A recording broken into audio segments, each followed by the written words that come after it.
welcome everyone. We're really excited to have you today. So what we're going to do is we're going to start off, for those of you that have attended our Lunch and Learns, we've had some incredible, just really incredible sessions and incredible speakers. I'm Dacre Brooks, and I'm the Director of Storytelling for the Narrative Change Project here at the H.E. Butt Foundation. And we're really excited that you're joining us this afternoon. Before diving in, what I want to do is share just a little bit about our program and tell you a little bit about the work we're doing. So what we do is we share stories, right? We craft experiences, and we also talk about issues of inequity in our city. And we also highlight both the complexity and the beauty within San Antonio and our communities.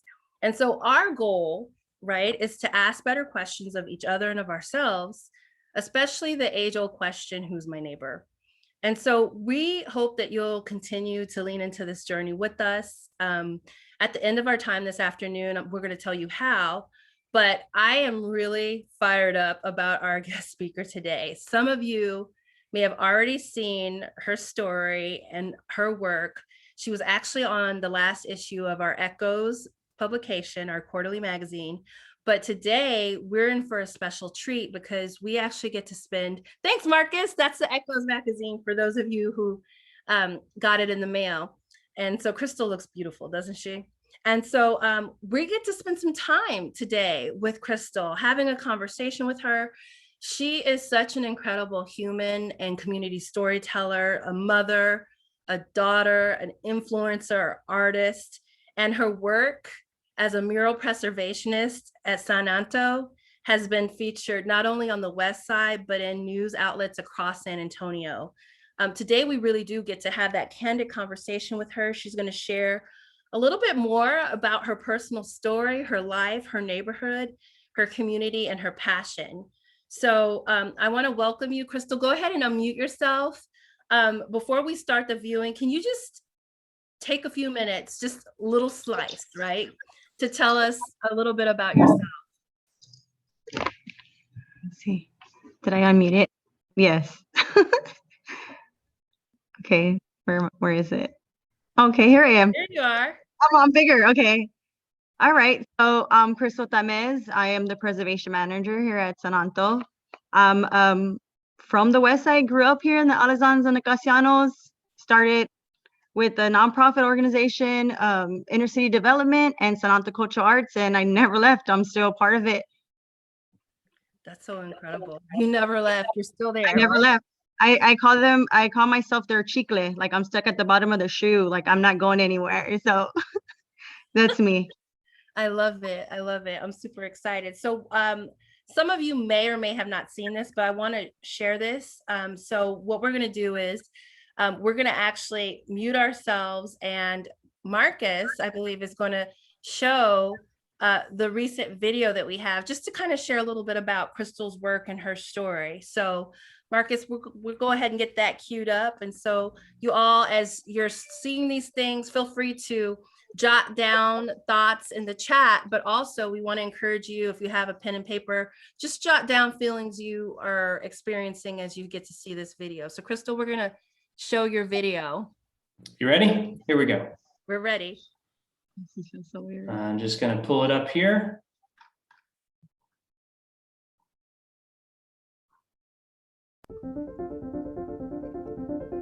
I was working with the youth. I was restoring a mural. They were having a real bad day. They were the kids from the children's shelter. I ended up waiting for them for 3 hours because they were having some issues there at the shelter. When they showed up, I was like, you know what? Would y'all like to paint my car? They're never gonna forget this. They're never gonna forget that they painted a car, because I never painted a car, you know? That's how that kind of started, just trying to, you know, uplift the kids. My name is Crystal Tamez. I'm a preservation manager at San Anto Cultural Arts. So what my job is just to make sure all the murals are preserved.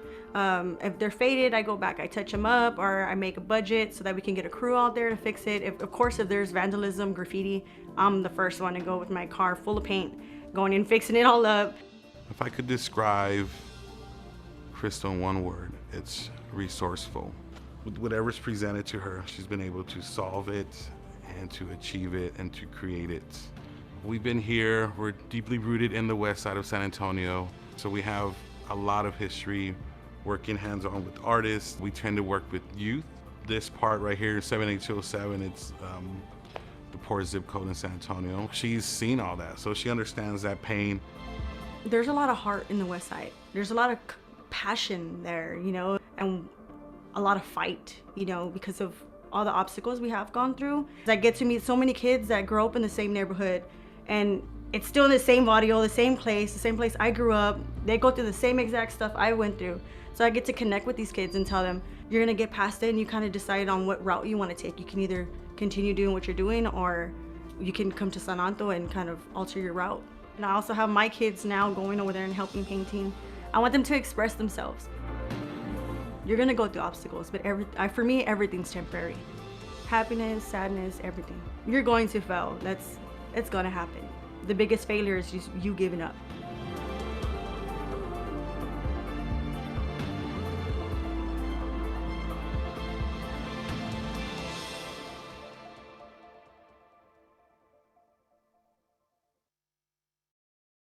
Wow. That was an incredible video. And I love the pink wig, by the way, just so beautiful. Do you ever just like wear it around the street, like just on any given day? Yes, all the time. I have multiple wigs, and that's one of my favorite ones. So I love if, it. if I wake up in a great mood, I'm gonna be Pixie for the day. So yeah. You have to be ready for me. You have to be ready for me when you see the pink wig. I'm all bubbly and excited. Oh, that's the bubbly and exciting. I Yeah. love it. Oh my gosh. I see people dropping notes. West Side Strong by Sandra Morales. And then Ben Camillo said, you are awesome, Crystal. And I know Sandra is also on the West Side. If you guys are on the West Side, do a West Side Strong shout out. Just drop it in the comments and show Crystal some love. Also, there's a reactions button, so feel free to drop hearts and emojis just to show the love and support. And so right now, what I would love to do is, you know, I just want to take a few seconds. Some people are still joining us.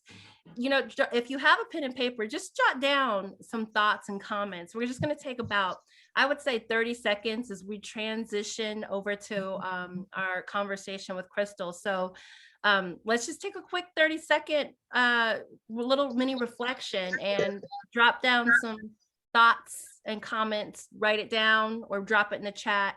And then we'll get started on our Q&A.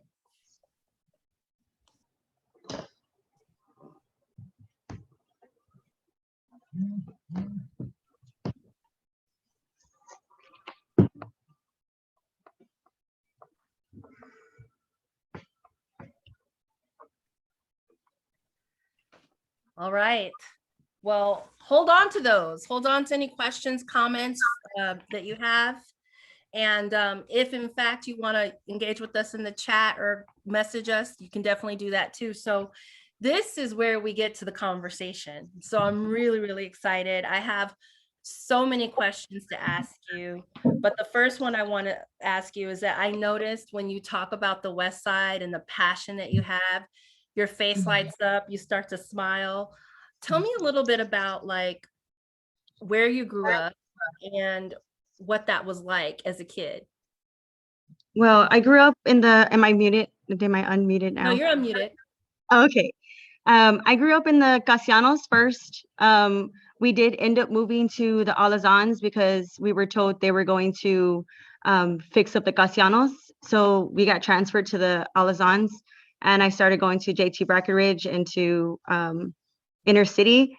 And we would walk to inner city during the summer program, and we were all close knit. Like all the kids there in the community were all like friends and a family. I still talk to them to this day, and I talk to their children as well. And that's the experience here that I have with my friends and my family here in the West Side is just something that you can't forget. You know, the fact that my friends' parents too, I call them Tia or Tio because I'm so close to them. So yeah, even Patty, I consider Patty my Tia since she's seen me grow up forever. I love that. I love that. I see Patty smiling from the shout out and waving. Hi, Patty. So, in 2001, you were part of a team of young girls who painted Mhm. the Peace and Remembrance mural. How did that project come about? Can you tell me a little bit about that project and why it was so important for the community? Well, one day it was a few of us together. I think it was after a summer program, or it might have been during our homeschooling. And Patty had come to tell us, like, "Hey, would y'all like to be a part of this mural? It's our Peace and Remembrance mural." We had someone who had passed away from violence. He was 16 years old, and his name was Chucky. He lived right up the street at the Trinity store. So we were like, "Yeah," we all came up with some ideas. When we started painting it, the community was way behind us. We walked around the neighborhoods collecting names of people who have passed away, and we collected quite a few. And just getting out there with the neighborhood and connecting with people. We did also have a lot of volunteers come out. Um, when I worked on the restoration, I still had the family come by and thank us for not forgetting about their son who passed away since 2001. They were just so excited for us to still connect with them and connect with the community. So And how old were you when you did the first Peace and I think I Remembrance? was 12 years old. Wow, 12 years old. So that would have been, what grade would you have been in at that point? Oh, I Like don't know. sixth or seventh, probably, right? Yeah, about 6 or 7. Wow. And I Mhm. think I've seen some pictures of you with some of the girls way Yeah. back in the day when you were younger, and now you're still like restoring the murals, and that's just such an incredible story. Yes. We've had a chance, you and I, to kind of meet and to talk, and one of the things that we talked about was your family and the relationship that you had with your dad. Can you share a Mhm. little bit about how that relationship impacted you as a young artist growing up, Well, relationship with your um, dad? me growing up with my father, he was real, I want to say real tough, Chicano, like I couldn't show weakness. He kind of raised me the way they would typically raise a boy. Like you can't cry, you can't show any emotion, that's sign of weakness. So I used my art as an outlet, my poetry as an outlet to be able to express myself. And that was something I was able to do at San Anto and at Inner City. Um, they would let us use that, as they would give us the materials to be able to paint and to draw. And I had never even seen a computer until I went to San Anto. I was all, what is this? Like everything that I had experienced there was new to me, and it helped me as an outlet, from my family and whatever problems I was having. So That's incredible. And you mentioned that take us back to when you first started to change schools. You said that growing up, you kind of moved around a lot. Can you paint a picture of what that looked like at the age of 12 and 13, having to yeah. move? Why were you having to move around a lot? And what did that look like for you growing up? So I went to 3 elementaries, 3 middle schools, and 1 high school. So I went to Brewer and the Casianos. And then that's when they told us that they were gonna transfer us to the Alazans, but there was still like a wait period. So then we went to the northeast side, where I went to Delview, went there for a little bit. Then we ended up getting our place. I went to JT Brackenridge. So it was a big culture shock right there, just going from the west side to the north side, then going back to the west side. And then middle school, the same thing. I went to Tafoya, then we ended up moving to the northeast side again. My grandmother's, we stayed at my grandmother's house for a little bit. And I went to Nimitz. Again, culture shock. I was super, like I had told you before, I was super chola, which was like, I stuck out like a sore thumb. People were like, "You're from the West Side," just because of the way I dressed. I didn't even have to speak it, and they were like, "You're from the West Side." I'm like, "Oh yeah, yeah, yeah." And that's crazy that you wouldn't even know that.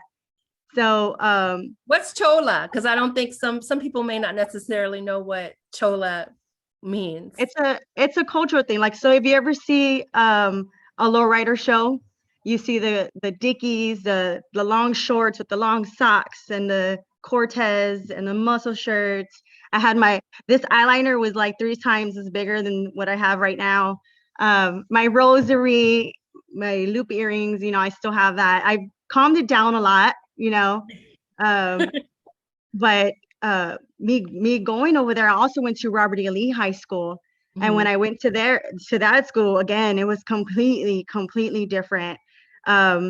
People already had me pegged at, she has to be a gangster. She has to be mean. And I was the friendliest person that painted murals during my summer, instead of partying, I was out there painting murals. So when people actually spoke to me, they were so surprised to be like, wow, you're pretty cool for a West Sider. And I'm like, what does that mean? But that's because, they already had me kind of pegged as a certain way already. So kind of stereotyped of a Yeah. typical fighter. Yes. Yeah. Just, and then I think I remember telling you that they were gonna move me to Roosevelt, and when I was at Robert E. Lee, and I was like, man, that's a completely different side of town again. And I was like, I can't do that. You already moved me from the west side to the north side, which was already hard for me. My summers, I was still going to inner city, to San Anto, just trying to get away from the northeast side because it was so different for me. And then my friends were completely different, what they were trying to do and what I was trying to do.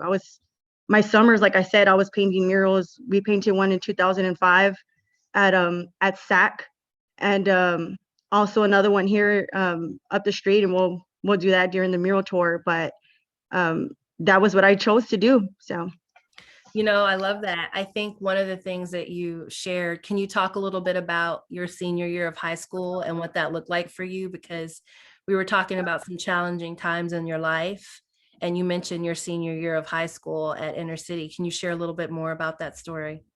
yes, so my senior year in high school, I was having some family issues, and I ended up becoming homeless. So I was going to Robert E. Lee and still trying to figure out where I was going to stay. What I was doing is I was staying at friends' houses, and as soon as their parents would be like, "Oh, you've been here 3 days. What does your mom think about that?" I'm like, "Oh, she tells me I have to go home right now, or I have to go home later." And they're like, "Oh, okay." So they wouldn't ask any questions. I would just go to another friend's house and kind of continue doing that until I kind of overstayed my welcome at all my friends, And then so I spoke to Patty and was like, I told her my situation. She was like, we have a process of doing it. People staying here, you have to volunteer and you have to do your hours, and which is something I was always doing anyways. I wasn't like upset about that. I was like, oh, okay, that's nothing. So I ended up staying at their volunteer home and also continuing I still graduated. I had to figure it out, call my friends, they would pick me up, or a family member, and they would come and pick me up. So it was hard, but I did it. That's incredible. Going back to the culture shock that you mentioned, I'd love for you to share the story about Old Navy. Oh, yeah. So I would enter a lot of contests, and also my art was so different. I would do Chicano art. I would do lowrider style art. So it was completely different from everybody else's work. I would do Aztec calendars and Aztecs and everything. So one time I entered a contest for saws, and I won first place. And I was given a $500 gift card for Old Navy. Mind you, I'm a chola. What am I gonna find at Old Navy? So I found a belt. That's the only thing I could find, which was like nothing. I had so much money left. So the girl who sat next to me the whole year, and it was Photoshop. I had Photoshop with her. She sat next to me. We didn't say anything to each other the whole year. And I one time I go in the class and I'm like, hey, I noticed you wear Old Navy a lot. Like your clothes is like Old Navy. She's like, yeah, it's my style. And I was like, do you want this gift card? She was like, oh, what? I said, it was like $480 in here, 85. And she was like, you sure you don't want it? And I was like, look at me. Like, what am I going to buy there? Do they have long socks? Like I can't buy anything from there. So I ended up giving it to her. We ended up becoming friends because, again, she had me pegged a certain way that I was going to be mean. And she was like, you're actually really nice. I thought you were going to be mean. And I was like, this doesn't make me mean. It's just my clothing. It's my culture. I wanted to stay true to my culture, even though I moved to a different side of town. Of course, you kind of try to adapt, but I didn't really have to do that because at San Anto, they teach you to be friendly. They teach you to get along with everybody. So yeah, that was the story for my gift card that I wasn't even able to use, but yeah. I love that story. It's so super special. And just, the whole idea of when you say people had you pegged, meaning they had you stereotyped, thinking that you were Mhm. going to be one way just based on how you looked, right? Mhm, And yeah. your look is reflective of your culture, and you held on to that, even though you were moving across town, right? You Yeah. still held true to who you are, which is so incredible. When we're talking about cultural identity. I would love to just talk a little bit about, so you started off painting, I think you said at the age of 7, and then you started working on the murals around 12, 13. And now you're a mom and you have 4 kids, right? 2 boys, Yep. 2 girls, Yes. and 1 on the way, right? Yes. So Mhm. congratulations. That's so exciting. Because you hold so close your culture and your cultural identity, um, what what have you passed on to your kids in terms of their culture, and what are some traditions that you have in your house? So our family tradition that we have is my grandpa's name is Lee. So and my grandma's name is Emma. So one thing in our family we did, my cousins, their children, my aunts, what we all did was either we had my grandpa's middle name, my grandpa's name, or my grandmother's name. So my name is Crystal Lee Tamez, and my daughter's name is Harmony Lee, and then my sister's middle name is Lee Emma, and then I have another cousin is Emily. So it's like, that's one of our family like traditions that we've kind of passed down. Also, all the boys in the family, once you had a son, you had to have him as a junior. So my son right now, he's a fifth. Wow. He's a 5th. I love He's that. a fifth. So I tell him, I was like, your son's gonna have to be the sixth, right? And he's yes, yes, I know.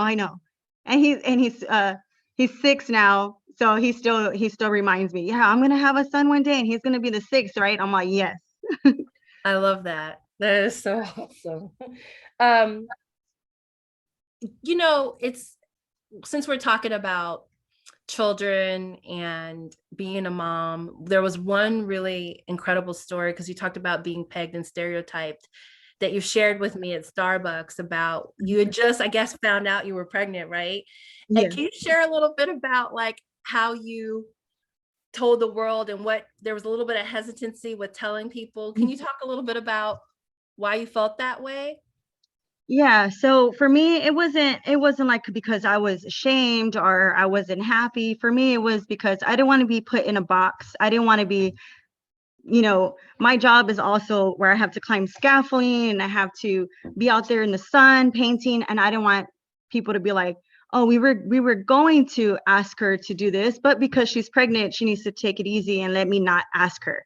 So I didn't tell people until I was about 4 weeks maybe, and that was only because of the fact that I didn't want that to happen. I wanted to continue working. I wanted to be the one to say, you know what, I need to take a break, or today is not a good day. But that was the only reason. And then when I did tell people, the reaction was completely opposite. So I was like, oh, okay, I guess things have changed, it's been a while since I've had a child. So I was like, wow, things have changed. No one's gonna put me in that box. Actually, everybody was congratulating me and still asking me to do everything. Like there was no setback or anything. So I love that that. was And great. that was great. And another story that you shared, we've had so many great conversations, you and I've loved learning more about you. I think one of the stories you also shared was just an experience or a couple experiences you've had as an artist where you were made a co-lead instead of the lead artist. Do you want to share when that happened to you and how you handled it? Yes. So we did have a project where some artists decided not to go through with the project. So we were trying to decide, it was a team of 3 still left. And then we had to decide who was going to be the next one up for a lead. And I had been there the longest, but then they had decided, you know what, let's go with these 2 artists because they have experience. And so I kind of felt at the time, I felt like, was it my education? Because I didn't go to college for it, but as far as actually hands-on experience, I was here the longest. And so I did have a conversation, and I've done plenty of leads now. I mean, I've been assistant so many times. I've been a lead on my own when I'm self-contracting, but that was one of the experiences that kind of was, um, I was just trying, I guess I was overthinking things, because I was just like, is it because I don't have an education and all that? But the good thing here at SACA is that that's not something that you need. You're not going to be, that box that I hate. And I was telling you, I don't like to be put in a box if I'm a woman or if I'm pregnant, if I don't have an education, because my work speaks for itself, so that's what they do here. Anyone who has any type of talent, you can succeed here. So I love that. I thank you, Sherry, for your comment. She said, what an incredible example of not judging by appearance, about questioning our biases and assumptions. And that is so important, right? And also understanding intersectionality within that, being a woman, being a mom, and what that looks like across the spectrum of the work that you've done. And you also shared with me in our conversation that that one experience really changed how you interact with incoming artists. Remember, we were Yes. talking and you said that you had some pushback at one point about hiring someone just based on the fact that they had an education. And how did you handle that? What did you do when that came time for you to be the decision maker of who became an artist? When I usually speak to other people, a lot of times we don't see eye to eye.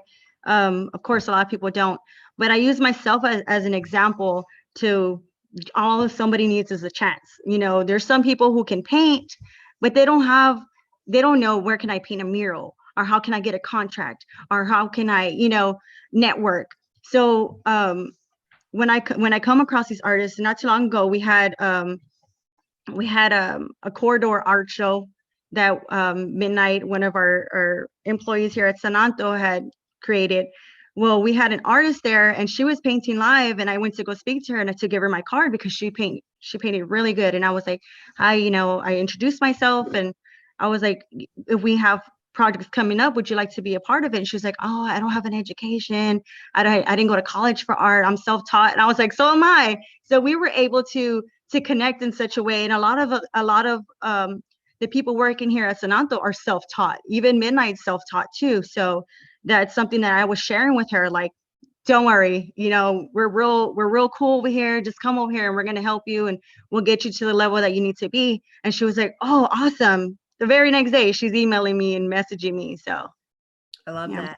And we've talked a lot, you all, about San Anto and Crystal's story. And just so that you know, San Anto Cultural Arts has done a phenomenal job of really reaching out and having community art on the West Side. And so, during the pandemic, they did some incredible work where they had virtual programming and they sent out art supplies to kids so that kids could continue to engage with the community, even in that environment. And so Crystal's work didn't stop. She continued to work. And so I'm just really excited.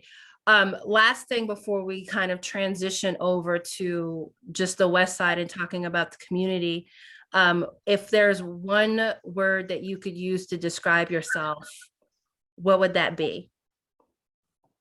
I would say resilient. That would be my word for myself. Resilient. What do you mean by that? I've gone through so much, and like Victor says, it's kind of goes hand in hand, but I've gone through so much and it still didn't keep me down. I still picked myself up, dust myself off, and continue doing what I needed to do. I love that. What was one of the hardest parts of your life? If you look back on it, you don't live life with regrets, right? You told me that, but Yeah. what is it that really challenged you personally that you've had to work through and navigate? For me, it would have been me being homeless in high school. That was the hardest thing. Yeah. But I had, people who were encouraging to me, my friends, the friends that did know. Not a lot of my friends didn't even know. My family, I didn't even want to tell some of my family because, again, I had family who lived in the Northeast side, born and raised in the Northeast side, and then I have West Side family. So I was closer to the West Side family. So my North Side family, I didn't even want to tell them or anything because I wasn't close to them. I didn't feel like I had a connection with them.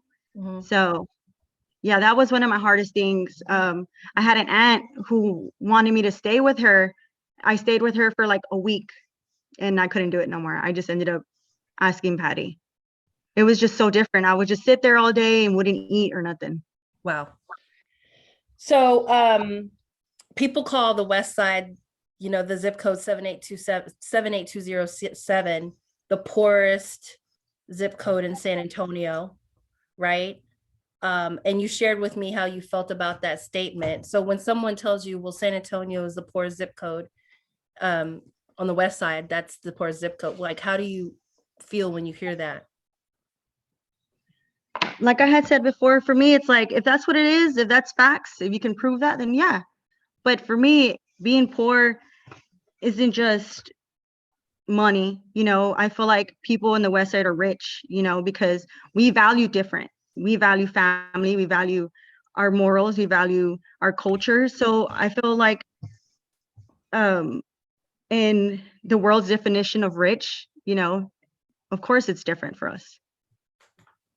Wow, that's powerful. So thank you, man, for really sharing. I love that, that you're proud of your community and the valuing different and what that looks like. That's so amazing. It's just a huge nugget. So guys, what we're going to do right now is we're going to actually pull up and share our screen because Crystal, what I'd love for you to do is we're going to show some of the work that you've done, and we're going to talk a little bit about this, just a little bit, and then we're going to open it up for a couple of questions. So let's do that.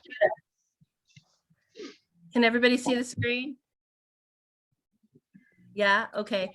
So Crystal, walk us through which one here is the one that we want to definitely take a look at. Can you just tell us a little bit about this page and some of the artwork? Okay, so a lot of these murals I've touched a brush to, whether I was an assistant or a volunteer, or I went and restored it years later. But my first mural that I ever worked on was the one that it's called our community garden. It's that big sunflower. If you go up, it's above the Jesus.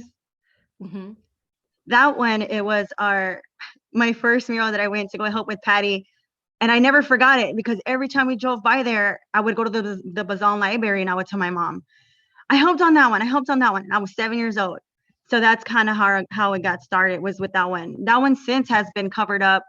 But now I have the job to be able to repaint it, so I just have to find a new home and we have to find a budget for it. But that's what I love, that I was a part of a lot of these murals, and a lot of them have been covered up, but that's what I'm trying to do now. That's what San Anto's trying to give back to the communities, these murals that people have connected with. And like I said, I connect with that one and I have a story because that's how it kind of all began, which was with that one. Wow, that's incredible. Any other ones you want to show us that you have all of them, every single one has a story, I'm sure. But so, and my second mural was the flower pots, Flower Power, which is the Giovanni's. It's the teal one, the store. oh yeah, okay. If you go down. Uh-huh. Go down. Up a little bit. Oh yeah, or is it up? I think so. The store's like Aqua. There it is. Right there. And that one was when I was in 99. And again, Patty said, y'all want to paint Giovanni's? And of course, we grew up over there at Giovanni's, going over there all the time at the little store, getting pizza. And she asked us if we wanted to paint it. And we were like, well, what do we do? Flowers, are you going to draw it? No, y'all going to do everything. Oh, okay. So it's so cool to drive by it now and you still see them. So I was 8 years old when I painted that. And I was showing my daughter yesterday. She was here and I showed her the images, and I have pictures of me actually painting too. And she was like, oh my God, Mom, is that you? And of course she looks exactly like me. We had the same bangs and everything. I love it. Does she wear hoop earrings like you do? No, she doesn't have her ears pierced. I'm the only one who still wears loop earrings in my family. I love that. I love it. Well, you're talking about driving by the west side and seeing these. So like if someone were to want to come and have lunch on that side of town, right? Where would you tell them to go? Because it's so rich with culture. Um, where would you recommend? There's a place on, and I can't remember the name. And if Ben, you're on here, you can type it up. But it is on Guadalupe and Trinity Street. It has a big old chicken on the outside of it, and it has tile on the outside. Mr. P's, I think, right? That's what it's called, Mr. P's. It's so cool because they have art all over it, and they were telling us that the owner's an artist, and he was the one that painted the tiles. And there's all different kind of sculptures outside. There's also art on the inside as well. So it's a good conversation piece just going there. I love it. And there's also the kids murals that's just right there too. So. Mhm. Yeah, that art on the west side definitely makes it a unique part of town. So I guess the last question I have is, if someone moved on your street for a month, what do you think that they would learn if someone moved on the west side? Well, one thing we would always do when someone would move in, first off, they would know our whole family, because we would go and be like, oh, hi, we're your neighbors. This. Everybody would come out from our house and introduce themselves. And then my mom would have me go to the bakery and get some pan dulce to offer the neighbors, just so like as a welcoming. And then we would just kind of tell them the Boteo store is right there. Then you have Giovanni's that has pizza. And, obviously things have changed because Giovanni's is no longer there, but we would go and tell them all the little, if you want pizza, it's right there. If you want to go to the store, it's right there. And back then they did have a Goodwill too, to be like, oh, there's a Goodwill right there. But that's how we would always introduce ourselves when someone would move in. I love that. We didn't talk a lot about this, and I definitely want to open it up for Q&A for those of you that are on the west side. But one of the things earlier on in our conversation was you talked a little bit about Cassiano Homes and Alizana Pache Court. Some people may not know about Cassiano Homes and Alizana Pache Court. So how old were you when you were in Cassiano Homes? And can you talk a little bit about Cassiano Homes is no longer on the west side, right? Yes, so it is still there. A lot of it is boarded up. It does kind of look abandoned when you go by. You're like, people still live here. I grew up in the Cassianos. That's where I had first seen murals. Every building of the Cassiano homes has a mural on it, and that was the first time I had ever seen it.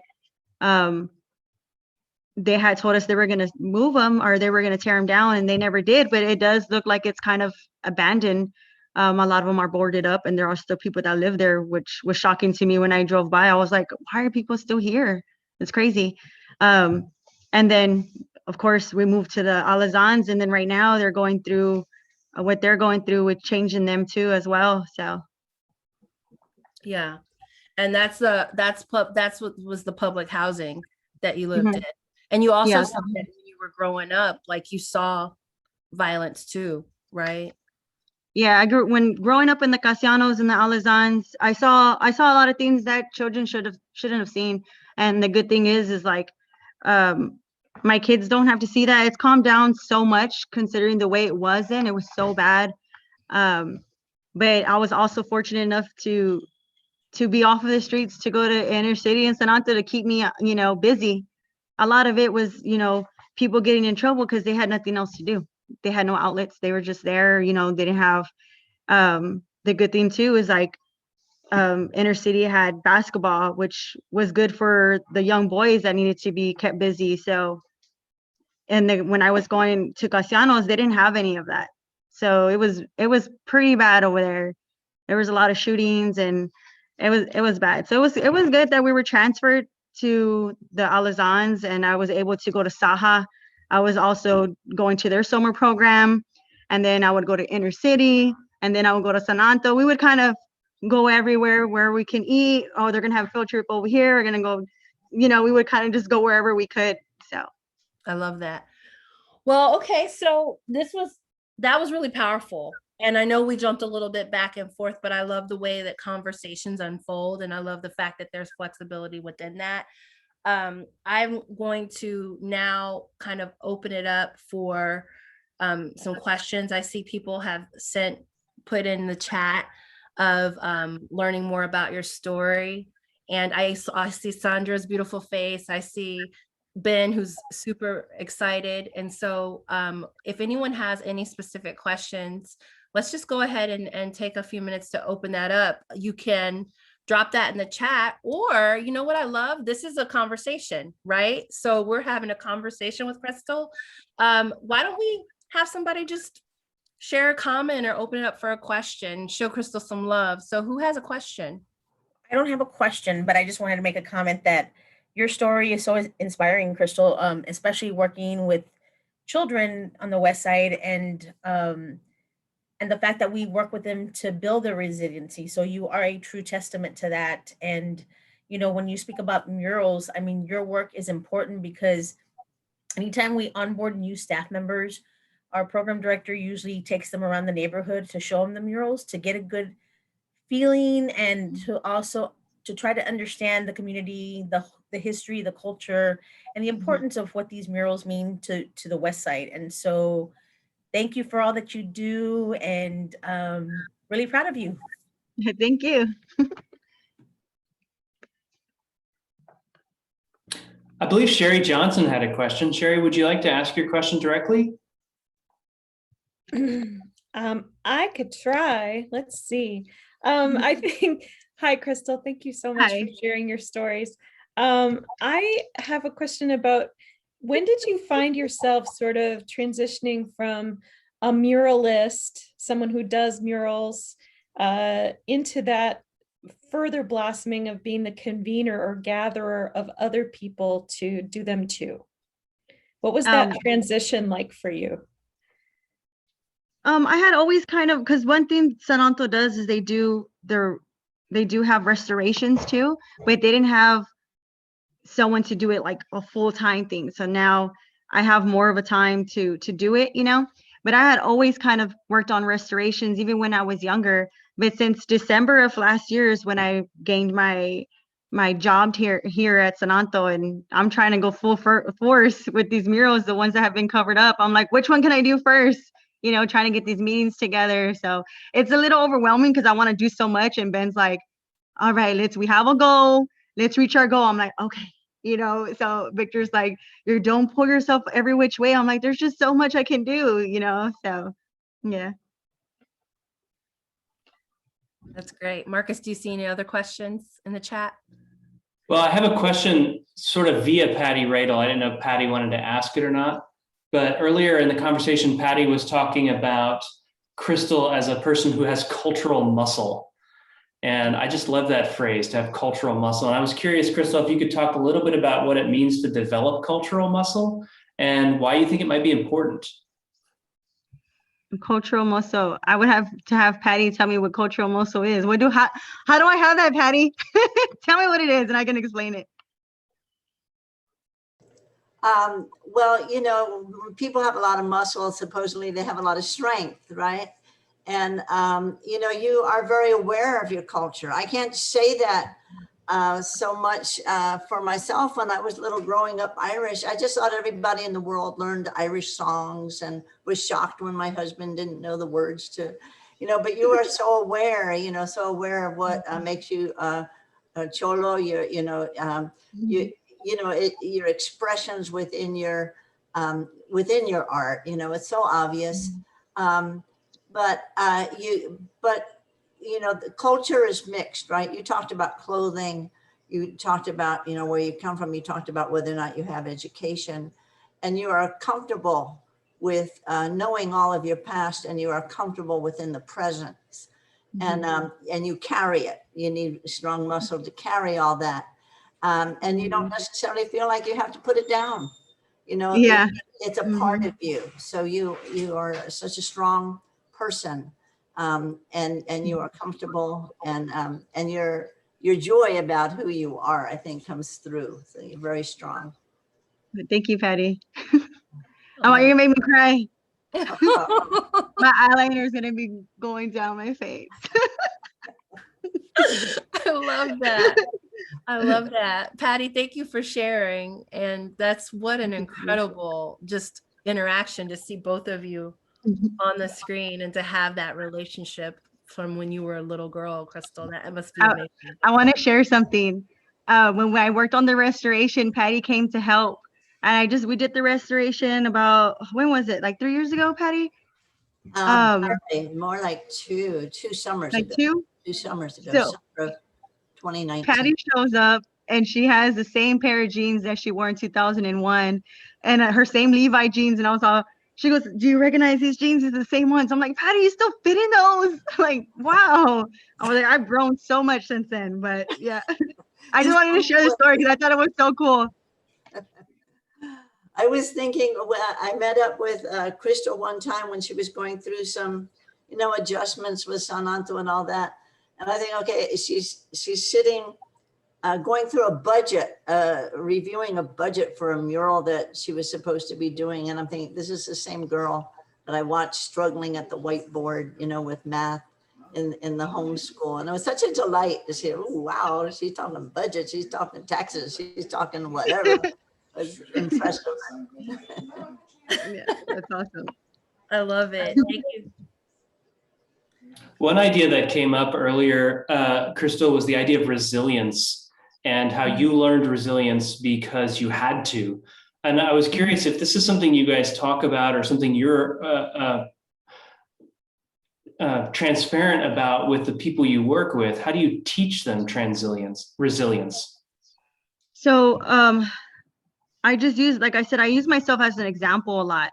And I love sharing stories. That's just something that I've always done. And when these kids that I've worked with come to me and they're crying about some issues they're having at home, and I tell them how I grew up here and I went through the same exact stuff they're going through and how it's temporary and how you can build from that. You can use that and know that that's not where you want to be and you want to end up somewhere else. So use it as their starting point and they can end up where I ended up, just working hard, and just me explaining to them like your work ethic and you working hard is going to show.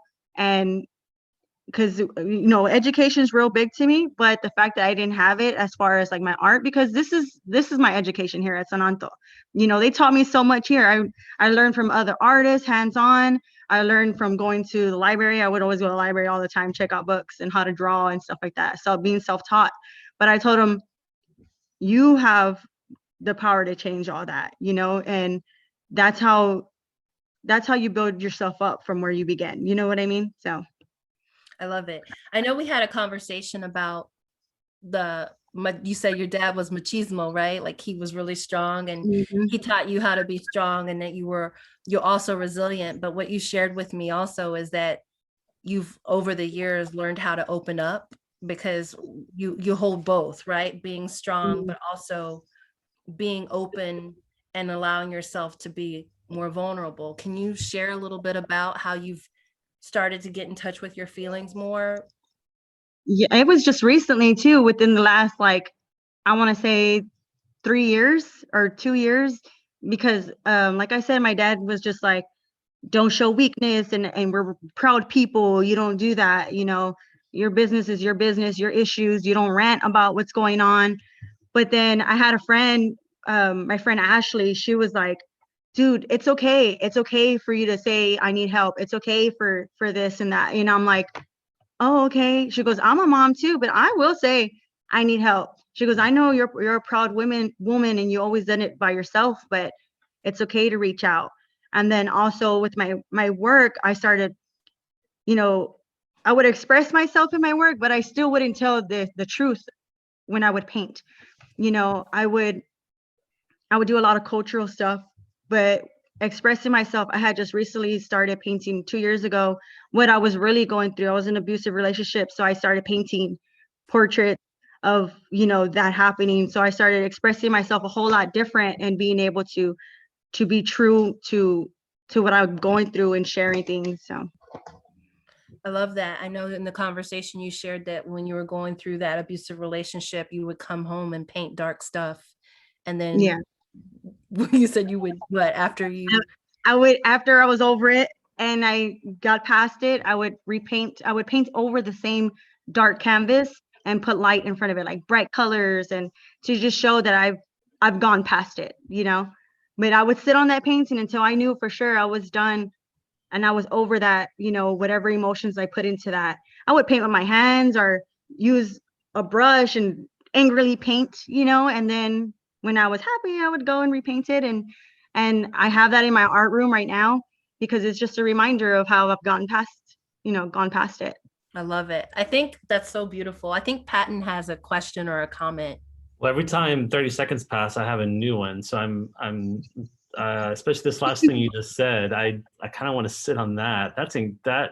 Yeah, like that, the process you're talking about of painting the darkness and then sticking with the same canvas to paint over it. My God, that's really powerful. There's a lesson there for me, probably for all of us. So I'm going to be sitting with that. You just gave me a kind of incredible, wise pointer of how to process. One question, you said it's in your art room. Is that kind of stuff ever going to be something that others can see? It's okay if you're like, no, this is just for me. This is like my journal. I keep it for myself, but it sounds like something I'd love to put my eyes on. I shared it on my Instagram, but I didn't have the story behind it. Like I didn't tell anybody about it, but I did tell our mural coordinator, Victor. He's a real good friend of mine. And we were talking about abstract work. And he was saying it has to have meaning, you know, when people are going to ask you something, it has to have meaning. And so I showed him my piece and he was like, you see, it has to have meaning. I said, well, there's a story behind it now. Let me tell you. And so I was able to tell him, you know, I was going through this. I painted this dark painting, you know, it was a lot of black and just dark colors. And then I ended up putting brighter colors above it. And I was like, it looks like, you know, it's an abstract piece, but, you know, what I went through, you know, it holds so much meaning to me. So yeah. I was able to share that with him and I have it on my Instagram. I can actually share it again, like a recent photo of it. That'd be awesome. And then so you can see it. But now you know the story behind it. A lot of people didn't know the story of what it meant, but yeah. I appreciate knowing that story. Thank you. Thank you for telling us all that. I guess I'm wondering is what you do in community when you're painting a mural similar to that process that you just described? You know, dealing with darkness, you're reaching for the light. Does that translate to what you do for the murals? Yeah, I would say in a way, our process of doing murals, we're a community, you know, we do our mural, a community mural process. So what we'll do is we'll find out whatever issues you're having in your community and we'll invite them to our meetings and ask them, what do you want us to paint? What issues would you like for us to touch? So yeah, in a way, that's the exact thing we're doing for them is we're giving them a voice. We're putting their issues out in a way that people can see and still enjoy. Man, thank you. That's so powerful of serving as a voice of the community. You know, with that, what I would like to say is we want to just talk a little bit about, first of all, Ray, thank you for sharing your story. I want to thank you all who are dropping personal experiences that you've had with mental health and healing. This is also Mental Health Awareness Month, and mental health is such a huge driver in community. And so, Crystal, we haven't talked a lot about mental health issues, but I know that you had said that you struggled with anxiety and depression. And so I just think that it's really important that you're being honest and so open and transparent with us right now. Yeah, I didn't even know I had anxiety. Apparently I had a panic attack and then I had like a stroke. And when I went to the hospital, they were like, you had a panic attack and you have anxiety. And I was like, what is that? I don't have that. And they were like, yeah, you have it. You have to deal with your issues. And I was like, well, that's for the weak. That's exactly what I told him. And he was like, no, because you think you're handling it by not handling it. This is what happens. Wow. When was this?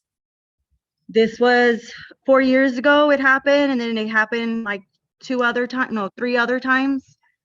I just kept eventually, I don't like taking medications and that maybe I should have been taking them, but I was just, even for me, medications is for me growing up, it was like, oh, that's for the weak. If, you know, you remember I was telling you about being addicted. I didn't want to be addicted to anything, whether it was medications. I had never even drank coffee until this year because I didn't want to get addicted to coffee. You know, I didn't try drugs because I didn't want to get addicted. And they taught us that in school is like the best way not to get addicted is just not to try it.